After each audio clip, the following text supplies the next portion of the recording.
शेवटचा शब्द मयूर काय बोलला तुमच्याशी? ताईने सांगितलं, खऱ्या अर्थानं माझ्याकडे पाहिलं, एखादी छोटीशी स्माईल केली आणि त्या क्षणाने ती हातला प्राण सोडला. काय असेल म्हणजे देह जाताना बी जे लेकरू आनंदित होतं, त्या लेकरांनी त्रासच दिला नाही गड्या परिवाराला. मुक्ताबाईंनी 2 वर्ष राहिला सांगितलं माऊलींना. नंतर ज्ञानोबारायांना निवृत्ती दादांनी सोपान काकांनी अजून 2 वर्ष थांबा म्हणले, तेव्हा राहिले. हे असंच आहे ना गड्या. हे जे निजा उकळण्यास केली ना, लेकरू कधीच सुटला असता हातात नाही, पण राहिलेला 6-7 वर्षाचा सहवास राहिला ना. आता घरातल्यांनी आई तुम्हाला किती वेळा समजून सांगितलं असेल की याच्या पुढे काहीच होत नाही, पण तरी तुम्ही माघार घेतली का? नाही नाही नाही, तुम्हाला माहिती आहे खरंच त्याला आई म्हणतात गड्या, नाही घेत माघार. पण आज या ठिकाणी एक 22 वर्षाचा मुलगा ज्या घरात जावं ना, इथे दुःख मोठे आहे बरं का. कारण त्या प्रत्येक आठवणी आज इथं बसलेल्या प्रत्येकाच्या स्मरणार्थ आहेत. तुम्ही काहीतरी कनेक्टेड आहात ना या परिवाराशी, म्हणून तर इतकी लोक आलीत ना इथं. लेकुराची हित, लेकुराची हित,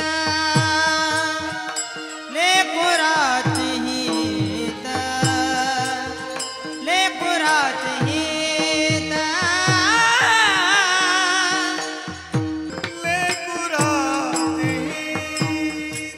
लेकुराची हित, लेकुराची हित, लेकुराची हित, लेकुराची हित, लेकुराची हित,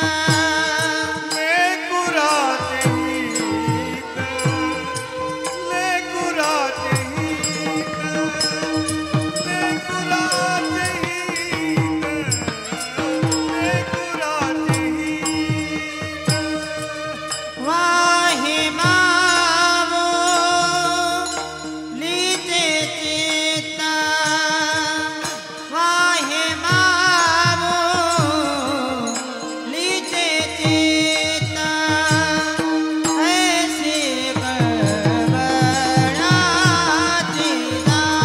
जाती, ऐशी गडबडाची जाती.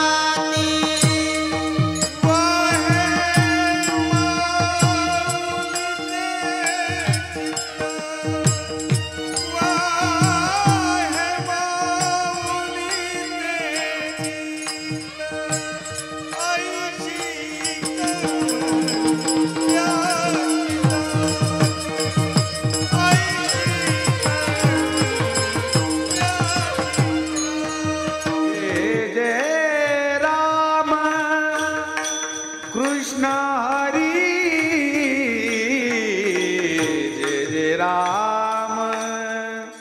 लेकुराचे हित, लेकुराचे हित जाणे किंवा वाहे माऊलीचे चित्त, ऐसी कळवळ्याची जाती,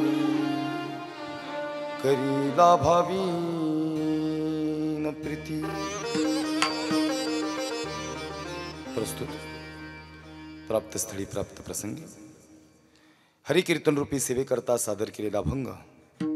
महान भगवत भक्त पंचमे निर्माते वैराग्य संपन्न सदैव वैकुंठाला जाणारे तसेच हिंदू हृदय सम्राट छत्रपती शिवाजी महाराज यांचे असणारे गुरु श्रीमंत श्री संत श्रेष्ठ जगद्गुरु तुकोबार यांचा भंग असून प्रस्तुत भंगात श्रीमंत श्री संत श्रेष्ठ जगद्गुरु तुकोबार आहे संतत्वाचं दर्शन घडवण्यासाठी मातृत्वाचं वर्णन करतायत. सेवेला सुरू करण्यापूर्वी या कार्यक्रमाचा अल्पसा पर्याय असा, ज्या निमित्तानं सज्जनाव या ठिकाणी आज हे कीर्तन समर्पित होत आहे, कैलासवासी कुमार मयूर प्रतापराव डमडेरे आणि मयूरच्या या प्रथम पुण्यस्मरणानिमित्त या ठिकाणी सामाजिक क्षेत्र असेल, धार्मिक क्षेत्र असेल, सहकार क्षेत्र असेल, राजकीय क्षेत्र असेल, शैक्षणिक क्षेत्र असेल, अनेक क्षेत्रातील मंडळी या ठिकाणी उपस्थित आहेत. या परिवारावर हा दुःखाचा डोंगर या ठिकाणी कोसळलेला आहे आणि एका वर्षानंतर ही या दुःखाची तीव्रता अजूनही तेवढीच आहे. या ठिकाणी कैलासवासी कुमार मयूर प्रतापराव डमडेरे यांच्या आई सौभाग्यवती लता प्रताप डमडेरे यांनी या ठिकाणी ही सेवा मला या ठिकाणी प्रतिपादन केली आणि गेली 6-7 महिने 5-6 महिनेच या कीर्तनाचं प्रयोजन खऱ्या अर्थानं माझ्याकडे आले. अतिशय मोठा असणारा हा परिवार आहे. श्री लक्ष्मण बाजीराव डमडेरे आजोबा आहेत, श्री बाळासाहेब बाजीराव डमडेरे आजोबा आहेत, श्री यशवंत बाळासाहेब हरगुडे आजोबा, श्री मिलिंद यशवंत हरगुडे मामा आहेत, माजी सरपंच केसनंद, सौ सारिका मिलिंद हरगुडे मामी आहेत, संचालिका महाराष्ट्र राज्य बाजार समिती, सहकार संघ संचालिका कृषी उत्पन्न बाजार समिती पुणे, सौभाग्यवती शांताबाई लक्ष्मण ढमढेरे आजी आहेत, श्री प्रताप लक्ष्मण ढमढेरे वडील आहेत, सौ लता प्रताप ढमढेरे आई, श्री सुदर्शन लक्ष्मण ढमढेरे चुलते आहेत, सौभाग्यवती संगीता सुदर्शन ढमढेरे चुलते आहे, सौभाग्यवती रुक्मिणी कल्याण काकडे आत्या आहे, श्रीमती मथुरा संतोष काकडे आत्या आहेत, जिल्हा सत्र न्यायालय न्यायाधीश सांगली येथे या ठिकाणी कार्यरत आहेत, कुमार धनेश प्रताप ढमढेरे भाऊ, कुमार धीरज सुदर्शन ढमढेरे भाऊ आहे, कुमार सूरज सुदर्शन ढमढेरे भाऊ आहे आणि असा असणारा समस्त प्रतिष्ठित हा ढमढेरे परिवार आणि त्या अनुषंगानं ही सेवा या ठिकाणी माझ्याकडे आली आहे। या कार्यक्रमाला विशेष तत्वानं जे माझ्या सोबत आज या ठिकाणी साथीला आलेले आहेत, माझे वडील, ज्यांच्यामुळे मी इथंच नाही अखंड महाराष्ट्रच नाही तर 5 राज्यात जाऊन कीर्तन करण्याची शक्ती, संधी, प्रेरणा आणि प्रोत्साहन मला मिळतं आणि खऱ्या अर्थानं आयुष्यभर मिळत राहील असे माझे परमार्थी गुरु, महाराष्ट्रातील नामांकित ज्येष्ठ कीर्तनकार, संगीत विशारद, गायनाचार्य, हरिभक्तपरायण नूर मोहम्मद महाराज अत्तार बाबा स्वतः आलेले आहेत। अंतःकरणातून बाबांचंही या ठिकाणी धन्यवाद आहे। सगळे नियोजन या ठिकाणी या लेकराच्या आईने 6 महिन्यापूर्वीच केलं। माय, मी अभंग घेतल्यानंतरच तुमचे डोळे भरून आले होते, कारण तुमच्या इतकं प्रेम या जगात कुणीच नाही केलं बरं काही। या जगात बऱ्याच लोकांनी प्रेम केलं, पण आईच्या अंतःकरणात जो जिव्हाळा आहे, जे मातृत्व आहे, हे जे वात्सल्य आहे, या जगाच्या पाठीवर कुणाकडे नाही बरं का। लेकुराचे हित जाणे किंवा वाहे माऊलीचे चित्त, हे आईसी कळवळ्याची जाती आणि करी लाभाविन प्रीती। कोणत्याही प्रकारचा लाभांश डोळ्यासमोर न ठेवता निर्दोष, निष्काम आणि अमर्याद प्रेम करणारी माय ही जगातील सर्वश्रेष्ठ आहे। लेकरानं आईवर किती प्रेम करावं आणि आईनं लेकरावर किती प्रेम करावं, ऐका बरं का। लेकरानं आईवर किती प्रेम करावं आणि आईनं लेकरावर किती प्रेम करावं, या कार्यक्रमाच्या अनुषंगानं बोलायला आवडेल। खऱ्या अर्थानं मयूरचं असणारं आईवर प्रेम आणि आईचं असणारं मयूरवर प्रेम, मला असं वाटतं हे जगाच्या पाठीवर सगळ्यात मोठं प्रेम आहे। सगळ्याच आईबद्दल बोलणार बरं का आणि सगळ्यांच्याच लेकरांबद्दल बोलणार। 22व्या वर्षात या ठिकाणी मयूरचं जाणं झालं की 3-4 वर्षाचा असतानाच खऱ्या अर्थानं आजाराचं निदान झालं, पण तरीही परिवार, मायबाप, कुटुंब व्यवस्था अशी आहे की ती माघार न घेता आपल्या परिवारासाठी, कुटुंबासाठी, कुणासाठी तरी उभी राहते। या ठिकाणी आईंनी मला, या ताईंनी मला भरपूर गोष्टी या ठिकाणी सांगितल्या। मोबाईलवर, फोनवर संपर्क करत असताना माझंही अंतःकरण सज्जनावर दाटून आलं। आम्ही जरी कीर्तनकार असलो, जरी अनेक श्रोते रोज पाहत असलो, तरी आम्ही माणसंच आहोत। पण हा 22व्या वर्षी जाणं हिथं पण काहीतरी कोइन्सिडेंट आहे।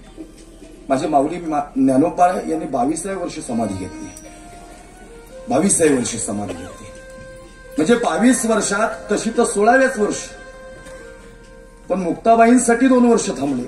मुक्तानी सांगितलं, दादा 2 वर्ष थांबावं लागेल बरं का। निवृत्ती दादा सांगतो, ज्ञाना मुक्तासाठी 2 वर्ष थांबणार, मग माझ्यासाठी 2 वर्ष थांबावं लागेल बरं का।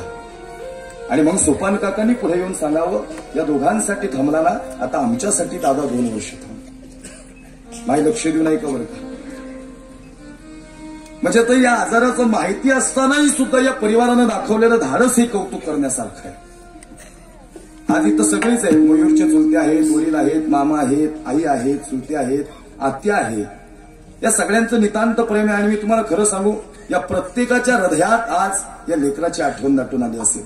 1 वर्षानंतर ही माय हे तुम्ही विसरले नाहीत बरं का।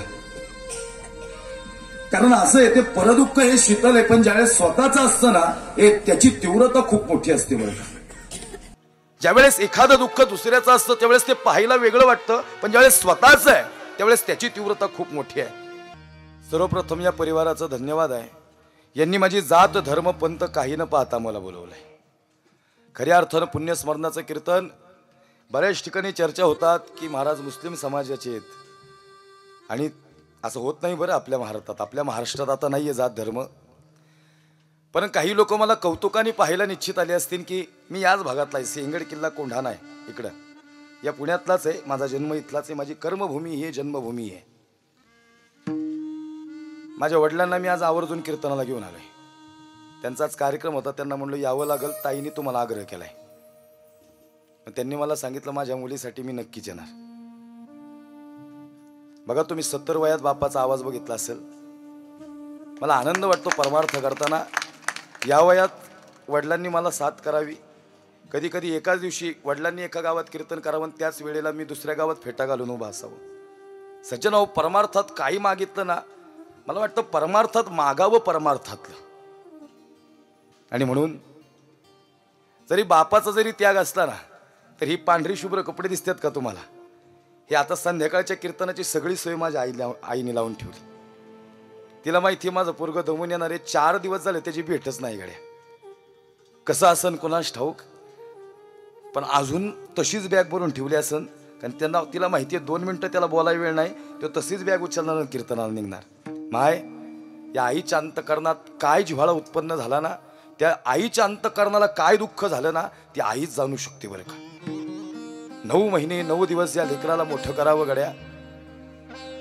पण खरं सांगू, मयूरचं जाणं झालं, पण या वाक्यावर मला एक वाक्य बोलावं असं वाटतं की याचसाठी केला होता अट्टास आणि शेवटचा दिवस गोड व्हावा.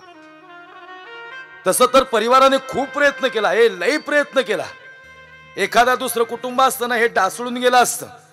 अरे ज्याला माहिती होतं की परिवाराला माहिती होतं की हे जीवन कुठपर्यंत आहे, किती जरी खर्च केला, किती जरी पैसा वाचला तरी लेकरू परत येणार नाही, अशा वेळेस कुटुंब ढासळून जातं.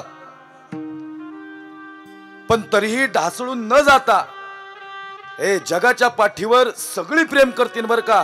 पण खरं सांगू, मायचं प्रेम देह विसरी आपला जवळी घेता अक्षी न गेला. जगाच्या पाठीवर प्रेम आहे, नाही सापडत कुठं शोधून माय. तुमचं बी प्रेम आहे बर का. तुमच्या प्रेमात आणि आईच्या प्रेमात फरक आहे सांगणार आहे मी जाता जाता. अभंग त्यासाठीच निवडला रे गड्या. काय अभंगाचं मातृत्व दर्शवणारा अभंग. तुकोबारायांना संत सांगायचे, पण संत सांगताना संतान इतकं संतत्व या जगाच्या पाठीवर कुणाकडे नाही. कोणी संतांनी एवढं जेवढं संतांनी समाजावर प्रेम केलं ना, या जगाच्या पाठीवर कोणीच प्रेम केलं नाही.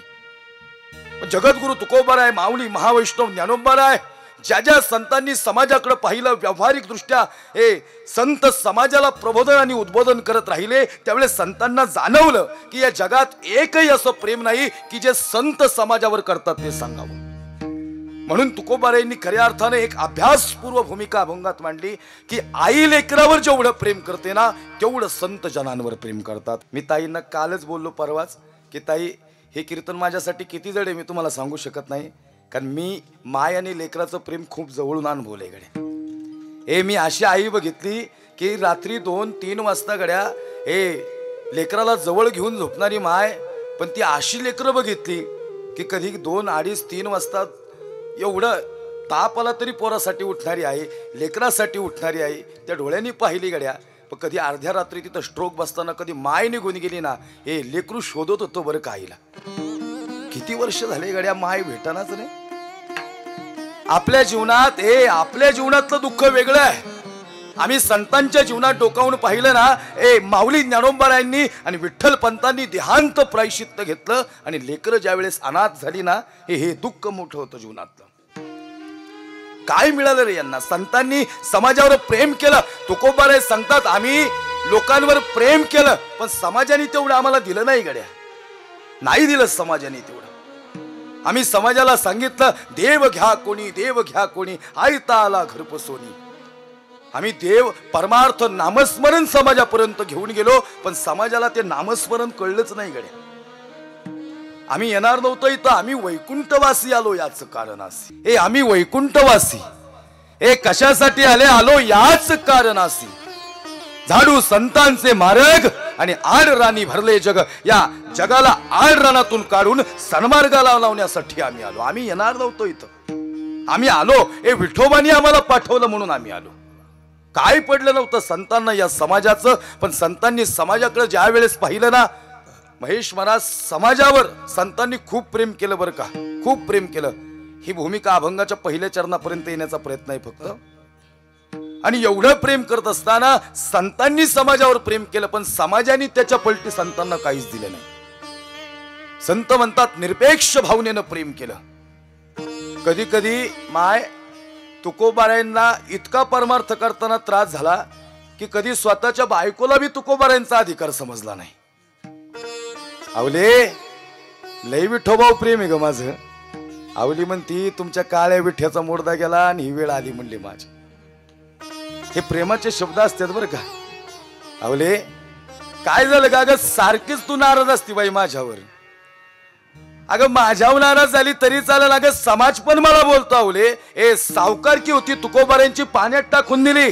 श्रीमंत नव्हते का तुकोबाराय. त्यांची भाषा सहज आहे. अनु रेणू या थोकडा तुका आकाशा एवढा. साधारण होते का ते. जे सांगतात लेकुराचे हित जाणे माऊलीचे चित्त. आईने लेकरावर जेवढं प्रेम केलं तेवढं संतांनी समाजावर प्रेम केलं. अंतकरणातला भाव ज्या वेळेस प्रगट झाला ना तुकोबाराय सांगतात हे अनेक पद्धतीनं उदाहरण दे. कधी तुकोबारायांची बायको ना नेहमीच नाराज असायची. ती म्हणायची काय हो तुम्हाला उठ सूट भजन हे आमचं कीर्तन करायचं बी असायची. ती म्हणली यंदा येणार आहे का नाही घरी कस काय हे असं होतं बरे. तुकोबारांची बायको म्हणायची अहो तुमचा विठ्ठल तुमचा परमार्थ हे नेहमीच चाललो कधीतरी लेकरांना वेळ द्या घरात. अहो तुम्हाला ऐका नाही काय देव घ्या कोणी सगळ्यांना वाटत फिरलाय देव. अरे कधीतरी घरात थांबा. बरं आज माझा भाऊ येणार आहे आज तरी थांबा. तुकोबाराय सांगतात आवले तुझा भाऊ येणार आहे ना तो माझा सगळ्यां सोयरा नाही तो. ज्याच्या मुखातच देवाचं नाव अरे ज्याच्या गळ्यात आवळे तुळशीची माळ आहे ना तो माझा सोयरा आहे. बाकीचे बिनावाळे माळेवाले मला काहीच करायचं नाही. इथलं नाही सांगत ते तुकोबारायांचं सांगतोय. हे आवले अगं ऐक ना बाबा. अगं विठ्ठलाचं लई प्रेम आहे रे. ए तुकोबारायांनी क्षणाक्षणाला परमार्थाची ग्वाही देत समाजाला सांगितलं हे. पण तुकोबाराय समजलं नाही समाजाला बरं का. खूप तुकोबारायांनी प्रयत्न केला. हे चालत राहिले तुकोबाराय परमार्थ करत राहिले समाजाला समजले नाही संत. पण खरं सांगू तुम्हाला संतांनी समाजावर प्रेम केलं पण समाजाने संतांना काहीच दिलं नाही. पण संतांनी समाजावर किती प्रेम केलं खऱ्या अर्थानं अंतःकरणातून तुकोबारायांना दाटून आलं. हे लेकुराचे हित जाणे किंवा वाहे माऊलीचे चित्ताईसी कळवळ्याची जाती करी लाभाविन प्रीती. संतांनी पाहिलं हे या जगाच्या पाठीवर एक व्यक्ती अशी आहे की आम्ही जेवढं समाजावर प्रेम केलं ना आणि मग समाजाला समजन आम्ही किती प्रेम केलं. म्हणून तुकोबारांनी सांगितलं आईने लेकरावर जेवढं प्रेम केलं ना तेवढं आम्ही समाजावर प्रेम केलं. खरं बरं काय तुम्ही जेवढं प्रेम केलं ना त्याहूनही जास्त संतांनी प्रेम केलं समाजावर. पण संतांना अनेक उदाहरणात तुमचंच उदाहरण सापडलं का का तुमचं मातृत्व जेवढं भारी माय अरे तुमचे डोळे लगेच भरून येतात बाबा. आई अरे तुमच्या डोळ्यात लगेच पाणी येतं बरं का. तुमचा परमार्थ तुमचा पांडुरंग आहे. तुमच्या घरात असणारा परमार्थ तुमची असणारी लेकरावरची माया ही विलक्षण प्रेम आहे तुमचं. आई अशी आहे जी खऱ्या अर्थानं मुलाला करुणा बी शिकवते प्रेम बी शिकवले आणि मुलाला शौर्य बी शिकवते बरं का. सज्जन हवाई का आईचं कर्तव्य काय. आई तसं तर पालनशील तत्व आहे आणि बाप संरक्षणशील तत्व आहे. पालन करण्याचं काम आईकडे आहे बरं का. ती शौर्य बी शिकवते आणि ती प्रेम आणि करुणा बी शिकवते बरं का. जसं महासाहेब जिजाऊंनी छत्रपती शिवाजी राजांना उभं करत असताना राज अरे या या या या राष्ट्राचा बलाढ्य शत्रू ज्यावेळेस अफजल खान समोर येईन ना राज राज पावले डगमगती कामा नाही राज राज पुढे आला पाहिजे तुम्ही राज. आणि कधी कधी शिवराज्याभिषेकाला राजेंचे डोळे भरून आले ना त्यावेळेस कडकडून मिठी मारणारी बी आई समोर होती बरं का.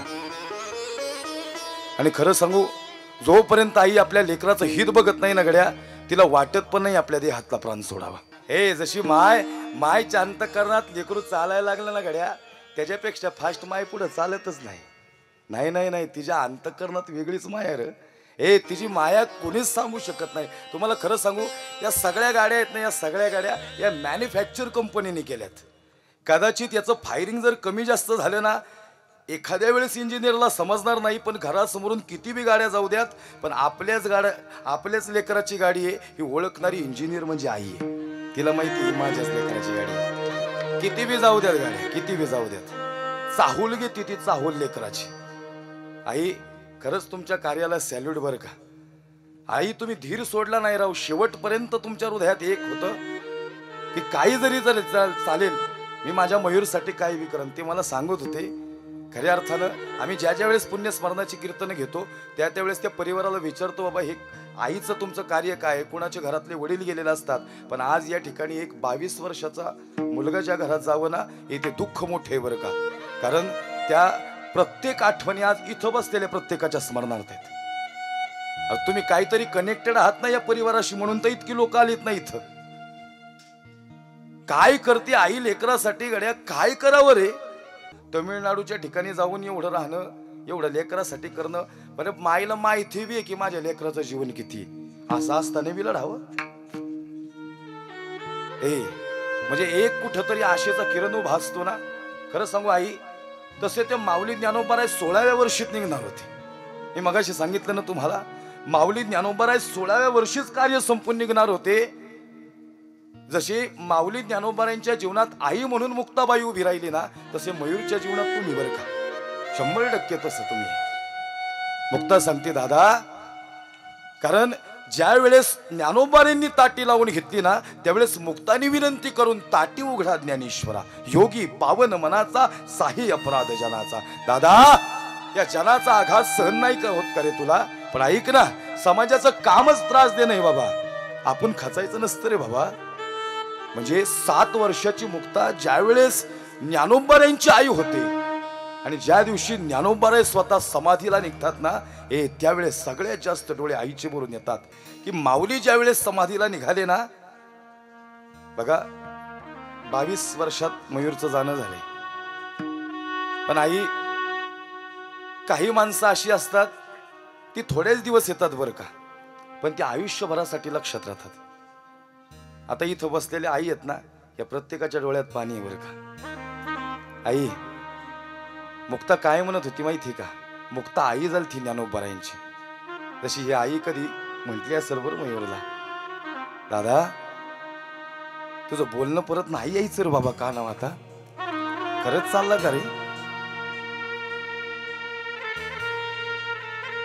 अरे तू गेल्यानंतर कुणाबरोबर बसायचं रे बोलत मी. अरे तू तर म्हणला ना, आईबाप गेल्यानंतर माऊली तुम्ही आईबाप झालात. आईसाठी लेकरू सर्वस्व असतं बरं का. तुम्हाला सांगतो, 2 मिनिटं बी आईला लेकरू डोळ्यासमोरून गेलं ना, करमत नाही गड्या, नाही करमत. पुत्राची वार्ता आणि शुभाईकी जीवी माता, जोपर्यंत लेकरू घरी येत नाही ना, हे तिच्या अंतकरणातला ठाव चुकतो गड्या. हृदयाचे ठोके तिचे धडधड वाढायला लागतात. कधी आई म्हणती बरं का बापाला, हवा ऐका ना, अहो सकाळपासून गेले हो, बघा तरी कुठे. ते बापाला माहिती ते येणार आहे, पण काय होतं त्याला कधी कधी कठोर राहायला लागतं माय. पण तुम्हाला किती जरी समजून सांगितलं, तुमचं मनच ग्वाही देत नाही राव, नाही देत. मी हे जनरल आणि वास्तव बोलतो बरं का, सहज बोलतो. मी कीर्तन पाठ नाही करून आलेलो, मी फक्त अभंग घेतलेला आहे. पण आम्ही अशा गोष्टी काही अनुभवल्या ना गड्या. हे आईने किती जरी वेळा सांगितलं ना, बापाने किती जरी वेळा सांगितलं ना, बाबा येईल लेकरू बाबा. आता घरातल्यांनी आई तुम्हाला किती वेळा समजून सांगितलं असेल की याच्या पुढे काहीच होत नाही, पण तरी तुम्ही माघार घेतली का. नाही नाही नाही, तुम्हाला माहिती आहे खरंच त्याला आई म्हणतात गड्या. नाही घेत माघार, नाही घेत रे. जशी लेकराला स्तनपान करून खऱ्या अर्थानं हा इतिहासातला दाखला याच्यासाठी दिला, हा सत्य आहे. आणि मग कळतं आई काय असते, लेकराचं प्रेम काय असतं. नाही राहत लेकरू आईशिवाय. लेकुराचे हित जाणे माऊलीचे चित्त, आईसी कळवळ्याची जाती करी लाभावीन प्रीती. ज्यावेळेस ती हिरकणी बाळाला स्तनपान करत आली ना, तानूला बाळ ज्याला त्याला सोडून आली ना, बाळाला हलता पण येणार नाही माहितीये. बाळा येईल रे तुझी माय, बसशील ना रे बाबा, आठवण तर नाही ना यायची माझी.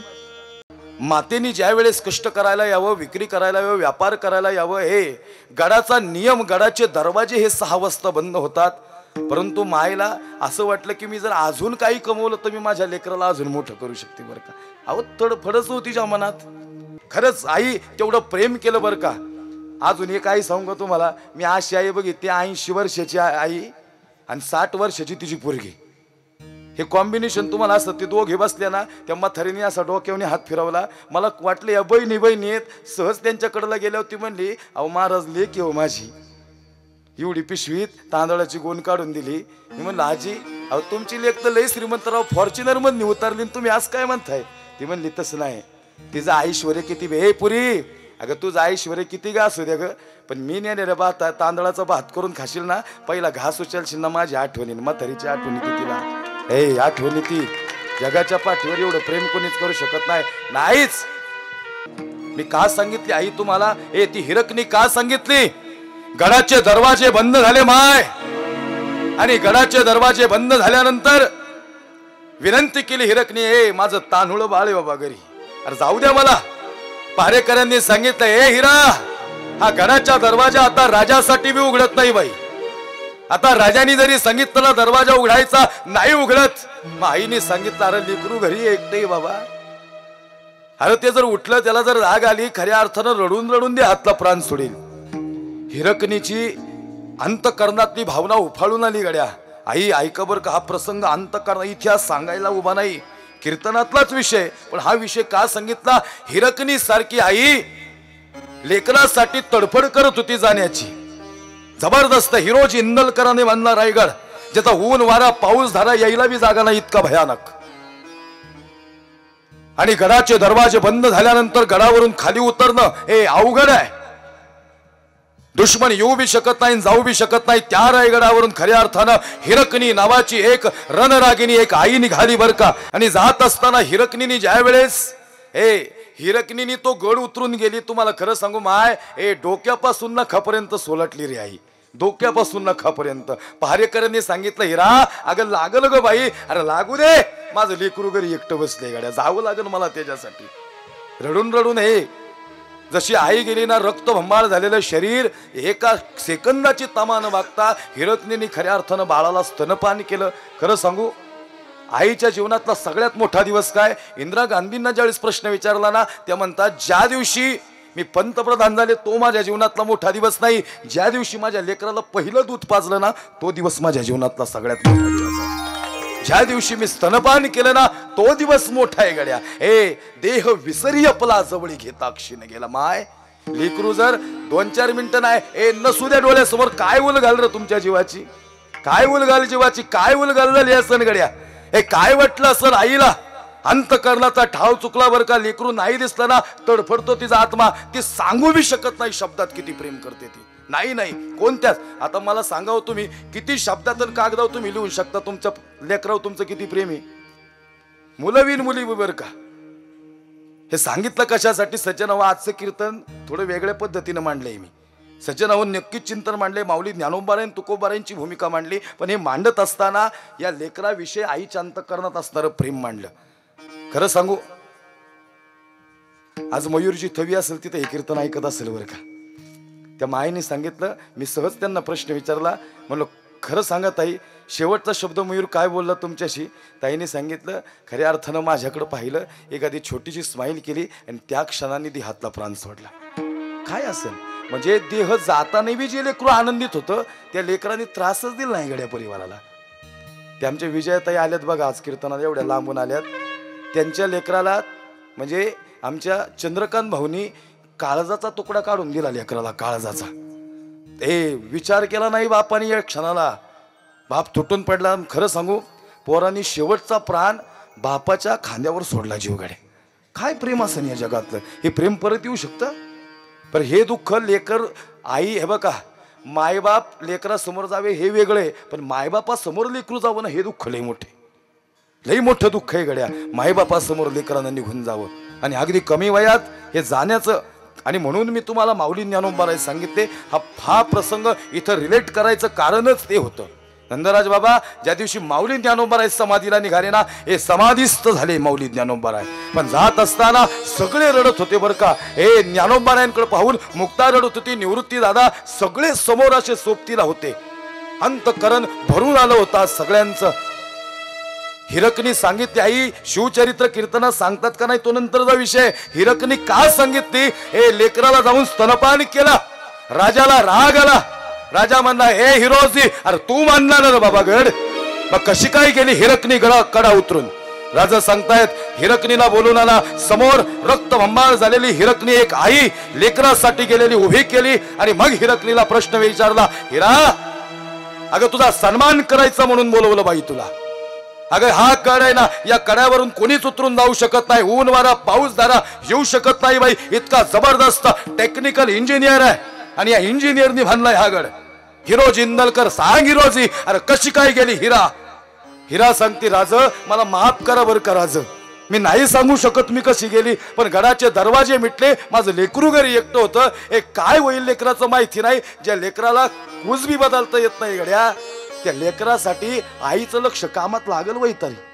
माय मी तुमचं सांगतो बरं का, ज्या लेकराला कुजबी बदलता येत नाही ना, ज्यास आई शेतात जाते ना आणि लेकरू घरी असतं ना, आईचं लक्ष लेकरा का असतं लक्षात घ्या. हिरकणी गडावर आली ना, पण लक्ष लेकराकडे होतं बरं का. आणि हे हिरकणीने खऱ्या अर्थानं उत्तर देण्यास नकार नाही दिला, पण डोळे भरून आले हिरकणीचे. राजे सांगतात हिरोजी अरे सांग तू रे बाबा, हिचा सन्मान करायचा तुझ्या हस्ते. हिरोजी सांगतो राजा अरे जी गडावरून उतरून गेली ना ती हिरकणी नाही राजा, ही हिरकणी ती नाहीच राजा. राजा सांगतात हिरोजी खोटं बोलतो रे. अहो राजा खोटं नाही बोलत हा हिरोजी, ही हिरकणी नाही राजा. मग हिरकणी तू नाहीस का राजा, मीच आहे हो राजा. हिरोजी सांगतो मला तसं नाही म्हणायचं, जी गडावरून उतरून गेली ना ती एक महाराष्ट्रातल्या लेकराची आई होती आणि ती लेकरासाठी काही बी करू शकते राजा, काही बी करू शकते, ती काही बी करू शकते. हे एवढा कार्यक्रमाचं आयोजन केलं, हे सोपं कार्यक्रम आहे का तुम्हाला वाटतं? हे लय चॅलेंजिंग काम आहे गड्या.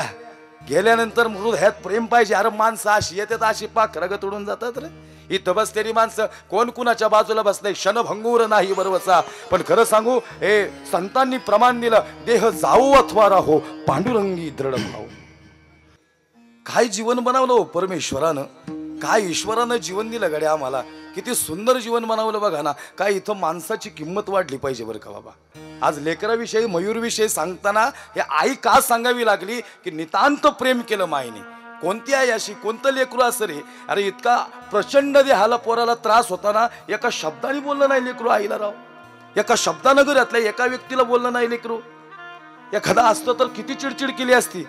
बघा त्या ताई तिकडे बसलेत, त्यांचंही माझ्याशी बोलणं झालं. ताईचं नाव काय? त्यात प्रज्ञाताईंचंही बोलणं झालं. त्याही त्याच फेजमध्ये आहेत. त्यांना माहिती आहे याच्यात किती चिडचिड होते. शरीर हे आपल्याला सर्दी पण सजाले असं होत नाही गड्या. आपल्याला ताप आला, कणकणी आली की आपण लोकावदा होऊन जातो गड्या. ज्या लेकराला माहिती आहे माझं आयुष्य किती राहिलंय तरी नेटाने जगतंय पोरग, तरी धाडसाने उभं आहे, तरी आईला म्हणत आई अरे काळजी नको करू बाबा.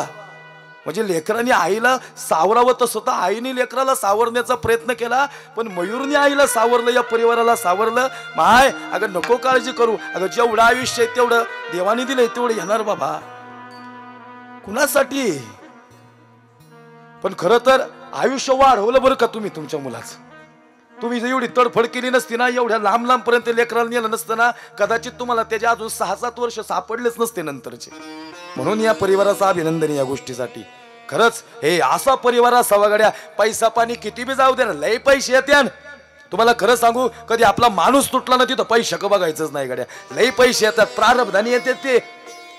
म्हणजे तो माणूस तुटला ना तिथं संपलं ना सगळं. माझा बाप ऍडमिट होता, मी डॉक्टरला सांगितलं किती बी खर्च होऊ द्यात, मी काही करायला तयार आहे म्हणलो. माझी गुंठा जमीन मी नाही चंद्रभागात आहे तुम्हाला माहिती, तरी मी दारसाने उभा होतो. जगली पाहिजेत माणसं. आपण आपल्या पैसा आज येणं उद्या नाही, कुणाकडे धनमानाला नक्कीच किंमत आहे, प्रारब्धानीच येतं ते सगळं. पण खरं सांगू तुम्हाला हे सगळं होत असताना आपली माणसं बी जपली पाहिजेत ना गड्या आयुष्यात. हे कीर्तन फक्त आठवणी ताज्या करण्याचं कीर्तन आहे. या कीर्तनात बोलण्यासारखं वेगळं काय आहे गड्या? तुम्हाला माहिती आहे हे शेवटचा प्राण जाताना लेकरांना काय आठवतं? लेकराला परिवार आठवतं. मयूरला वाटला सर माझे बाबा, माझी आई, हे माझे मामा, हे माझी आत्या, माझी सगळी जी माझी जीवाभावाची जी जी माझ्यासाठी धावपळ केली त्यांचा हात माझ्या हातात पाहिजे शेवटचा. जातो बाबा आता. मी मगाशी एक उदाहरण मुद्दामून तुम्हाला दिलं. 2-2 वर्षाचं आयुष्य वाढवून घेतलं. मुक्ताबाईंनी 2 वर्ष राहायला सांगितलं माऊलींना. नंतर ज्ञानोबारायांना निवृत्ती दादानी सोपान काकांनी अजून 2 वर्ष थांबा म्हणले, तेव्हा राहिले. हे असंच आहे ना गड्या. हे जे निजाव पळण्यास केली ना, लेकरू कधीच सुटला असता हातातनी, पण राहिलेला 6-7 वर्षाचा सहवास राहिला ना. बघा ना तुम्ही, अहो परदुःख शीतल हे ज्यावेळेस स्वतःच आहे त्यावेळेस कळती तीव्रता किती मोठी आहे. स्वतःवर येऊ द्या मग कळतं काय असतं. पण आई एक गोष्ट भाग्याची सांगू का, मी अशी आई बघितली प्रसूती झाली गड्या आणि प्रसूती झाल्या झाल्या बाळ गेलं. तिचं दुःख लय मोठे आपल्या समोर. आई हे सुख तर तुमच्या पदरात पडलं गड्या. 22 वर्ष लेकराचा सहवास लाभला. हे कीर्तन आज या विषयावर काय केलं माहितीये का? हा प्रत्येक प्रसंग डोळ्यासमोर आला म्हणून मी आईला सांगितलं. म्हणून खऱ्या अर्थानं ताईला मी म्हणलो की तुम्ही मला सांगा की नेमके प्रसंग काय घडले या जीवनात. जेव्हापर्यंत आम्हाला कळत नाही ना तोपर्यंत आम्हाला सांगता येत नाही गड्या काही गोष्टी. सज्जन हो, आई तुमचे डोळे नाही राव, हे कठोर काळजाचे दिसतो का बाप तुम्हाला? त्यांचे बी डोळे भरून आल्यात. येणार ना डोळे भरून, का नाही येणार रे? अरे विषयच तसा आहे. जीवनात सोबती लय महत्वाचं बरं का, सोबती लय महत्वाचं आहे. बसलेल्यांना सांगतो जीवनात सहचारणी लय महत्वाचा असतो. दोघांच्या जीवनातला एखादा सहचारणी निघून गेला ना एकटं पडतं बरं का जीवन. अशी आजी बघितली आम्ही कधी कधी दरवाजात बसलेली, अजून कित्येक वर्ष झालं म्हाताऱ्याची वाट बघतीय. म्हातारं गेले माहिती गेले तरी यंदाच्या यात्रेला म्हातारं शेवर उड्या का नाही घेऊन आले. म्हातारी मला किती वेळा सांगितलं आजी अगं नाही राहिला बाबा तो आता नाही रे. पण आयुष्यभर पोर आम्ही लोक एकत्र जीवन काढलं. म्हातारा असं लंगत लंगत यायचं, लंगडत यायचं, कसं काय यायचं, पण शेवरुड्या घेऊन यायचं बरं का. गेलं राव, अचानक स्ट्रोक बसला. गेली माणसं अशी पाखरागत उडून जाणार आहेत. तुम्ही मी आम्ही सगळी जाणार आहोत. कधी कधी मग आम्ही जाताना आमचा पैसा बिगाड्या कामाला नाही येणार. नाही येणार कामाला पैसा, कामाला माणसं येणार. तुमच्या दुःखात तुमचे डोळे पुसायला येतील ना ती माणसं तुमच्या कामात येतील. तुमच्या आनंदात तुम्हाला मिठी मारायला येतील ना ती तुमची माणसं आहेत, लक्षात घ्या. तुमच्या सुखात जे सुख मानायला येतील ना ती तुमची माणसे, लक्षात घ्या. हे तुमच्या दुःखात खांद्याला खांदा लावून तुमच्या बरोबर जी उभी असतील ना ती माणसं तुमची आहेत, लक्षात घ्या. या ठिकाणी मयूरला भावपूर्ण अशी श्रद्धांजली अर्पण करतो. या जीवात्म्यास पांडुरंग परमात्म्यानी माझ्या विठोबाचा कैसा प्रेम भाव, आपणची देव होय गुरु, पडिये देह भाव, पुरवी वासना आणि अंती ते आपणा पासी न्यावे. अंती त्याच्या अविनाशी स्वरूपात देवानं त्याला सामील करून घेतलंय. मी परमेश्वराला विनंती करेल या परिवारातला या दुःखातून सावरण्याची शक्ती द्यावी. फक्त छत्रपतींवर एकच मिनिट सांगतो आणि सेवेला पूर्ण विराम देतो. असा उभा राहिला होता माझा धर्मवीर शंभू राजा. कुणाची मजाल नव्हती हात लावायची, सिंहाच्या जवड्यात घालून हात मोजून दात जात सांगणारा होता. 32 वर्षाचं आयुष्य मिळालं, 32 वर्षाचा. गेले दिगंबर ईश्वर विभूती, राहिल्या त्या कीर्ती जगावाची. तुका म्हणे एका मरणची सरे आणि उत्तमाची उडे कीर्ती मागे. 32 वर्षाच्या युगात हे असा लढला, अशी जबरदस्त शरीर यष्टी, मोडला नाही, वाकला नाही, हे हरला नाही, नमला नाही, शरण आला नाही. 25 फुटावनी साखळदंड टाकले. त्यावेळेस धर्मवीर शंभूराजाला पकडला. अरे सापडणार होता का? कुणा होता तो? 25 फुटावनी साखळदंड टाकले. कुणी हात वडलं, कुणी पाय वडला, सापडत नव्हता कुणाला. शंभू राजांच्या मुखात एक वाक्य होतं, हे कवी, अरे आपली माणसं फितूर झाली र, नाही तर ह्यो औरंगजेब याला इथं गाडला असता. आता अशी शरीर यष्टी, असा उभा, असे कर कर साखळदंड वाजत होते. दुश्मन धसावत होता पुढे यायला, कुणाची स्पर्श करण्याची मजाल नव्हती. पडला होता इथं धारा तीर्थी पडला. डोक्यापासून आई नखापर्यंत जखमा झाल्या. पडला इथं शंभू राजा, श्वास घेता येत नव्हता. आणि यावेळी कुणीतरी हळद लावावी जखमेवर म्हणून विनंती करावी शंभू राजांनी, तर कुणी मिठाचं पाणी घेऊन जखमेवर लावावं. अरे रडला रे राजा. आई राजा रडला बर का. 32 वर्ष शेवटचं कसं जगावं ना हे छत्रपती शिवाजी राजांकडून शिकावं, आणि कसं जावं ना हे स्वराज्यासाठी जाणं हे धर्मवीर शंभू राजांकडून शिकावं. स्वराज्यासाठी जाणं होतं. पण या प्रसंगातून एकच मुद्दा सांगायचा होता. तडफडणारा धर्मवीर शंभू राजा, शेवटचे शब्द होते. विचारलं कवीनी, राज अरे आजपर्यंत तुमच्या डोळ्यात पाणी नाही पाहिलं राज, का रडायला आलं राज? अरे सांगा ना. अरे मग शंभू राजा सांगतो, हे कवी, अरे यांनी जखमा केल्या म्हणून रडला नाही रे राजा. अरे रडला असता तर मग कधीच रडला असता. यांनी पकडलं म्हणून नाही रे. पण इथं धारातीर्थी होत असताना, शेवटचा देहातला प्राण जात असताना परत या मुखातून आई नाही म्हणता यायचं ना रे, म्हणून डोळ्यात पाणी आलं रे. हे आई म्हणता यायचं नाही रे बाबा या मुखातून. महा म्हणायचं होतं, महासाहेब जिजाऊंना हाक मारणार होते, ही जीप परत चालणार नाही, ती जीप काढणारे ना. अरे जीप काढणारे आणि चालणारे म्हणून नाही रडायला आलं, पण जीवनी आई म्हणता येणार नाही ना म्हणून रडायला आलं. अरे मरताने आनंद वाटला रे. कोण असा राजा होता ज्याला देहातला प्राण जाताना? या प्रसंगाशी रिलेट करतोय मी. बरोबर आहे का हरगुडे साहेब? मयूर जाता जाता त्याचे डोळे भरून आले होते, पण स्मित हास्य होतं गड्या चेहऱ्यावर. या लेकराचं सांगतो ज्याचं आज पुण्यस्मरण आहे. शंभू राजा नाहीच नमला, नाहीच शरण आला, असा उभा राहिला. 32 वर्ष आयुष्य आणि या 32 वर्षात हे थरथर कापत होतं अंग. जीभ काढायची होती, कुणाची जीभ होती आणि कुणाची होती ती, कुणी हात धरले, पाय धरले, कुणी आवडलं, पण निघणार नव्हती. का त्या सिंहाच्या जबड्यात घालून हात मोजून दात ही जात सांगणारी वाघाची मराठ्याची जीभ होती. निघेल का ती? कुणीतरी सपकन जिभेवर वार केला आणि वळवळ करणारी जीभ. शेवटचा शब्द आई साहेब, आबा साहेब, जगदंब जगदंब जगदंब जगदंब जगदंब जगदंब जगदंब जगदंब नावाने हाक मारत होती. डोळे भरून आले शंभू राजांचे. हे झुकला औरंगजेब समोर येऊन. हे लय योद्धे पाहिले, 240 लढ्यात जिंकणारा, जगातील एकमेव भोसले घराण्यातला, महाराष्ट्रातला योद्धा म्हणजे धर्मवीर संभाजीराजे. एक भी युद्ध नाही हरला आणि राहिला असताना दिल्लीच्या तख्तावर भगवा फडकावला असता. इतकं जबरदस्त शौर्य होतं, म्हणून लढायला आलं. आणि शेवटचे राजे का रडले 20 सेकंदात सांगतो. साहेब, राजे यासाठी रडले, राजांची पावलं सिंहासनाकडे निघाली आणि थकलेल्या मासाहेब जिजाऊ सोबत होत्या. हे जोपर्यंत आई पोराचं ऐश्वर्य पाहत नाही ना गड्या, आईचं मन भरून आलं. राजा अरे छत्रपती झाला रे बाबा, छत्रपती होता नाही. राजे सिंहासनाकडे निघाले. हे डोळे भरून आले, ढसा ढसा रडायला लागला राजा. लोकांना वाटलं का रडला राजा, पण आईला माहिती असतं पोरग का रडतं, जगात कुणीच नाही सांगू शकत.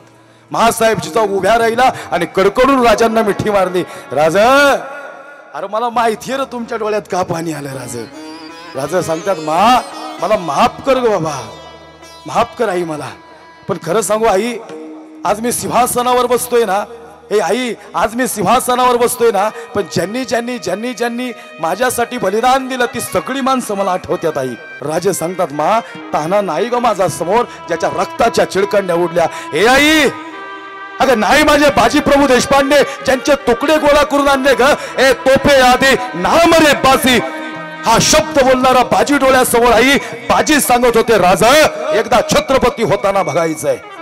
आणि खरं सांगू आई, ज्या वेळेस अफजल खानाला मारायला गेलो असा उभा होतो नाही. संपवलं होतं अफजल खानाने मला. शेतकरी हवालदिल झाला, रयत संपलेली, सगळं संपलेलं आई. लई संकटात होतो ग आई.